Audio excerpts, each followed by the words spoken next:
Halo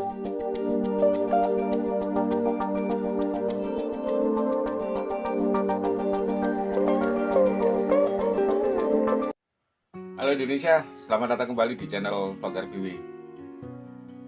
Video kali ini kita akan mencoba membahas analisa logis tentang kehidupan, awal mula kehidupan.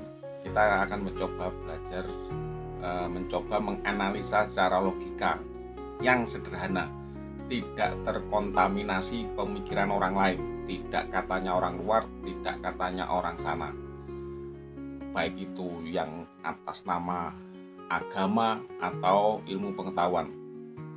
Tetap basicnya juga ilmu pengetahuan. Ini kita himpun dari teori-teori yang beredar semacam Big Bang. Dan disclaimer ya, video kali ini inti utamanya adalah kita itu jangan terlalu manut grubyuk, percaya mentah-mentah dengan teori orang lain. Teori-teori orang luar itu yang banyak yang menyesatkan, yang satu sisi malah merugikan kita. Ya mungkin ya mereka niatnya baik, cuman kita saja yang salah menerima teori tersebut, sehingga ya yang terjadi kesalahpahaman yang ada di sekitar kita. Yang banyak kita itu banyak yang menerima teori-teori itu yang seharusnya membawa perubahan hidup kita yang jauh lebih baik, tapi justru malah biasanya membuat perdebatan, membuat kalau orang bilang tuh engkel-engkelan kalau wong Jawa. Oke, kita akan mencoba menganalisa melalui teori Big Bang. Dan satu lagi ya sebelumnya, kehidupan semesta itu terjadi secara logis. Artinya tidak ada yang istilah serta-merta. Kalau kata agama itu kun fayakun langsung jadi, tidak ada. Jadi yang kita harus memahami bahwa proses kehidupan itu melalui sebuah proses, sebuah perjalanan. Kita hidup hari ini itu juga melalui sebuah proses, dari saripati makanan, bertemu ovarium, tumbuh menjadi manusia seperti sekarang ini. Begitu juga kehidupan, kita nggak menemukan yang namanya sesuatu yang tiba-tiba terjadi, itu nggak ada, kecuali yang memang sudah ada dari dulu semacam gunung, lautan, dan itu pun juga sama, mereka melalui sebuah proses, tidak ujuk-ujuk jadi, tetapi melalui sebuah proses perjalanan panjang. Dan pesan moralnya, kalau semua itu bisa ujuk-ujuk jadi, kenapa kita nggak minta kaya langsung sama Tuhan? Karena untuk menjadi kaya, menjadi hebat, menjadi sukses itu butuh proses dan perjuangan. Pesan moralnya adalah di sana, saya sebutkan di awal. Nah, kita akan mencoba menganalisa proses terjadinya kehidupan. Ada beberapa pendapat, termasuk salah satunya adalah Big Bang, dari sebuah ledakan besar membentuk satu buah planet bumi. Kita ngomong yang ke planet buminya dulu. Untuk yang lainnya manusia masih belum bisa menjangkau, yang ada aja di bumi. Dari ledakan Big Bang tadi, karena dia berputar, berotasi, akhirnya kutub ini utara, ini selatan, berputar terus, akhirnya menjadi dingin. Ini matahari ya, matahari karena berputar, yang awalnya itu pastinya sama-sama mungkin seperti bulan itu ya, gersang ya, hanya sebuah daratan atau gumpalan materi rotasi selama kurun waktu yang panjang, sehingga ini karena ini kurang cahaya, sehingga ini menjadi dingin, ini menjadi dingin, ini menjadi es,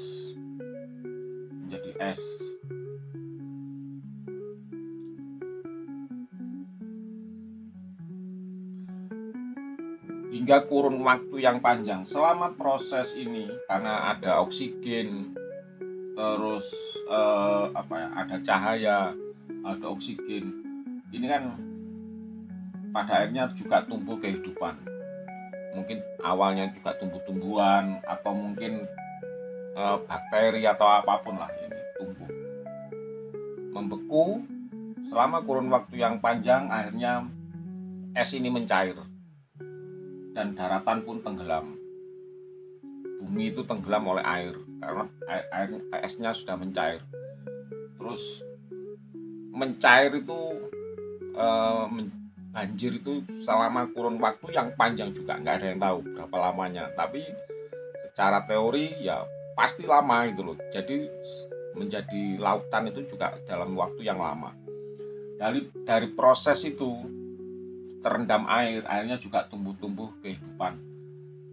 Mungkin ya semacam ikan atau apa yang hidup di air.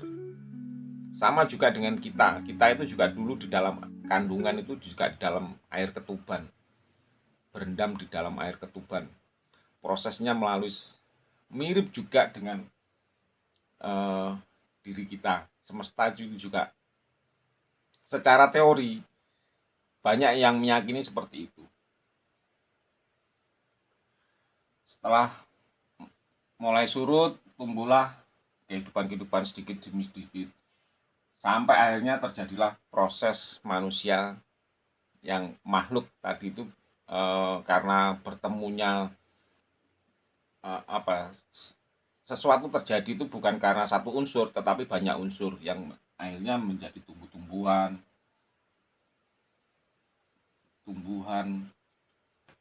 binatang, dan terakhir manusia. Kalau Anda berpikir manusia itu terjadi langsung terbentuk, pikirannya dibuka lagi. Itu sebuah pendapat yang konyol, karena melalui sebuah proses. Manusia itu melalui proses yang panjang, bukan langsung ujuk-ujuk jadi. Artinya melalui proses evolusi. Nah, kita langsung singkat ya. Ini sudah proses kehidupan, tumbuh-tumbuhan, tapi ini kan tetap es ini terus tetap mencair karena di ujung ini yang mungkin waktu awal-awal banjir awal itu yang pecahannya sedikit-sedikit sampai akhirnya seperti yang kita pelajari atau kita yakini dari kisah Nabi Nuh. Pecahnya es itu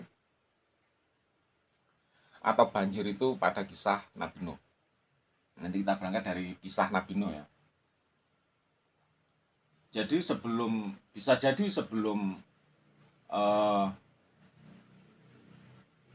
banjirnya Nabi Nuh itu, di sini ini ya lautan sudah mulai terbentuk, tapi tidak seluas hari ini, mungkin hanya beberapa.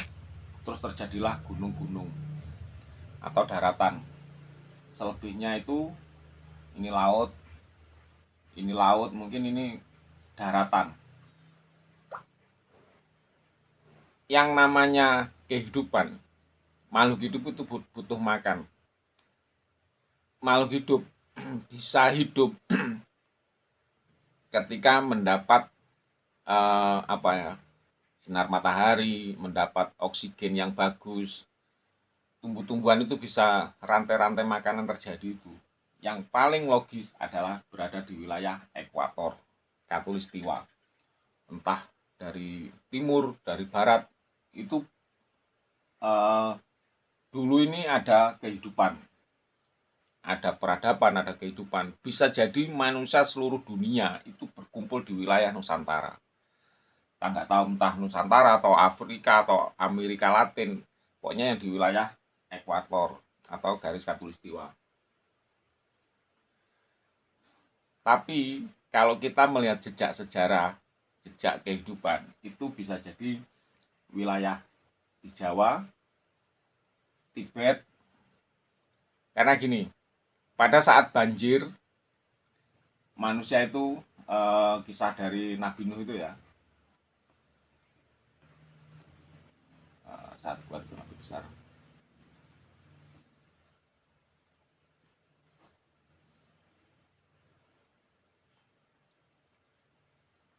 Ini di wilayah Nusantara.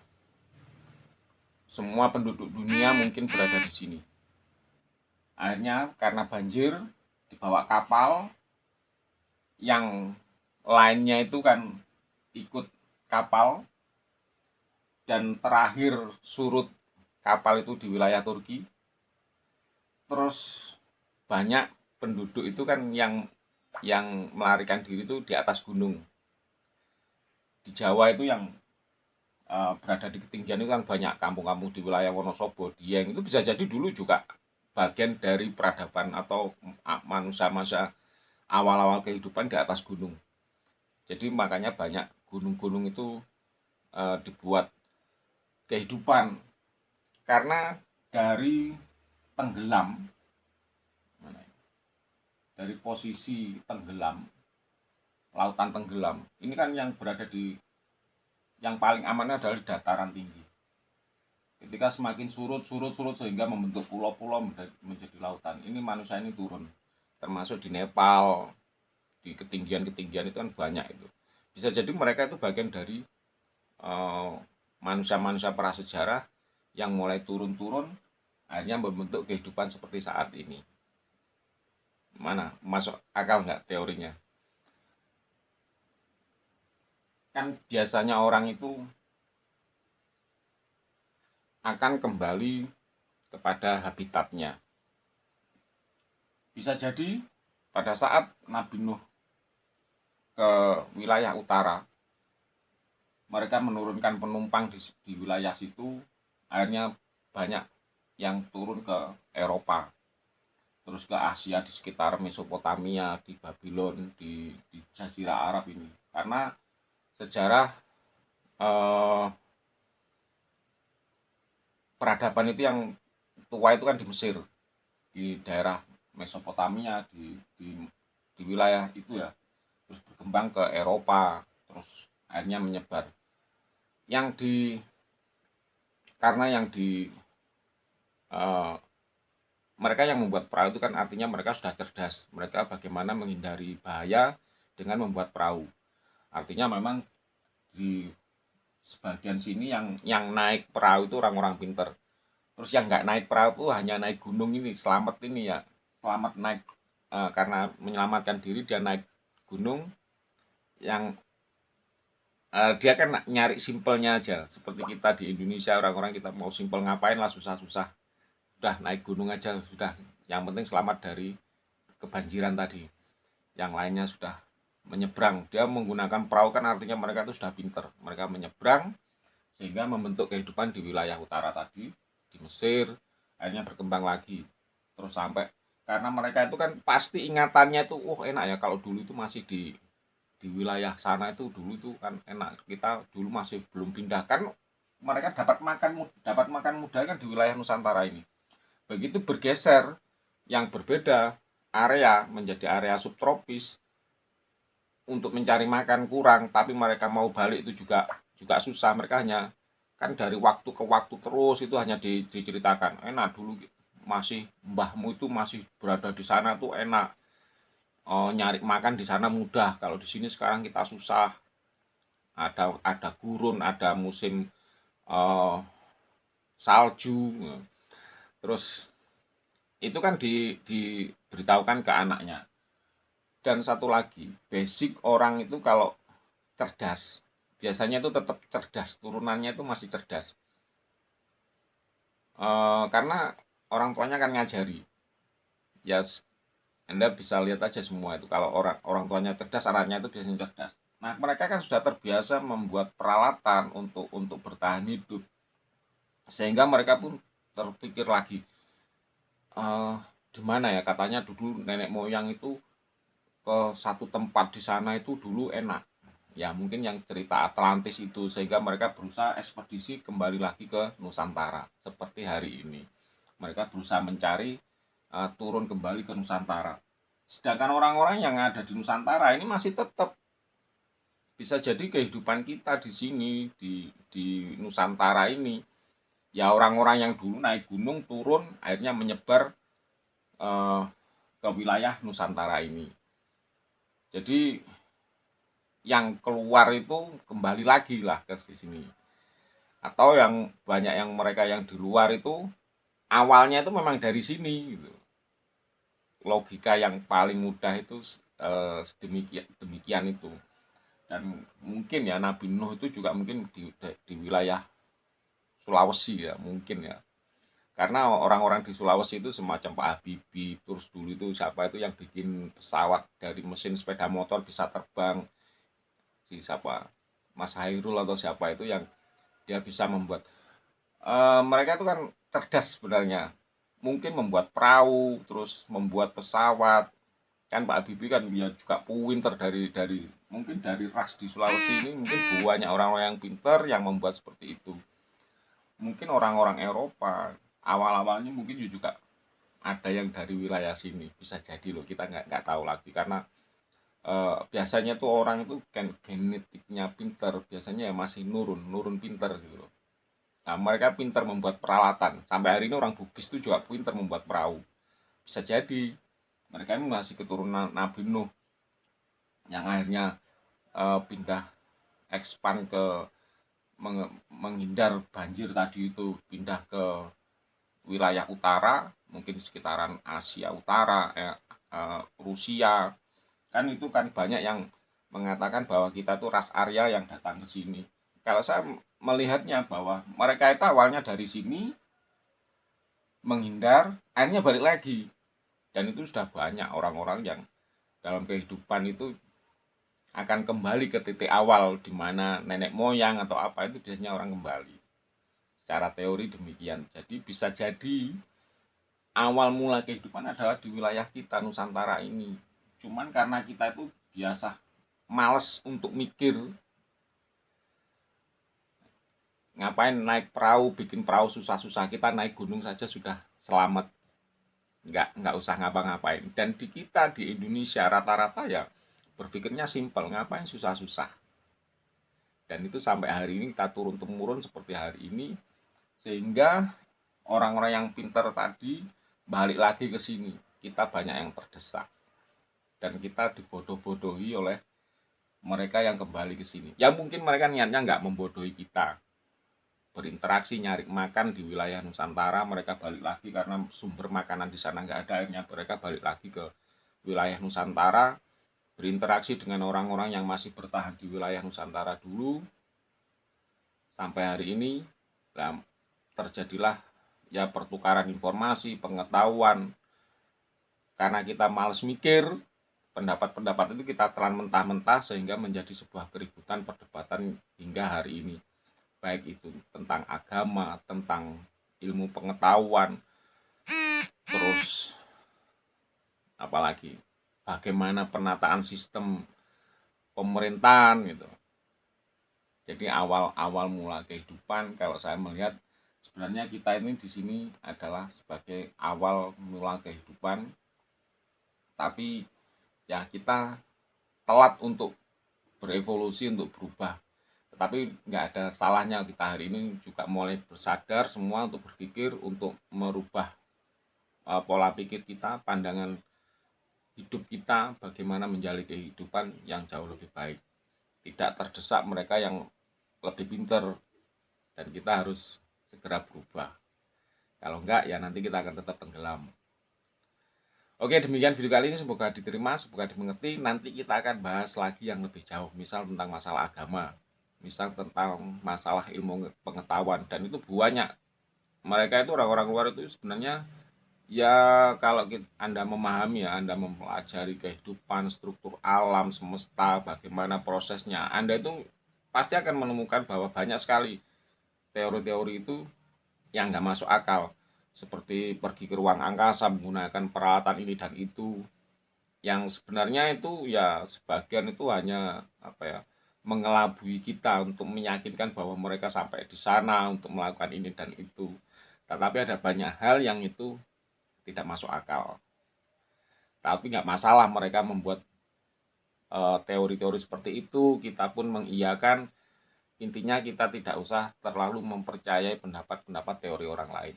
Kita percaya diri, kita jaga kerukunan, persatuan kita sebagai orang-orang Nusantara yang hari ini sebagai negara Indonesia, Kita harus berpikir maju, kita harus sadar bahwa orang-orang yang pinter-pinter tadi itu kembali merangsek ke sini ingin menguasai kita, negeri ini.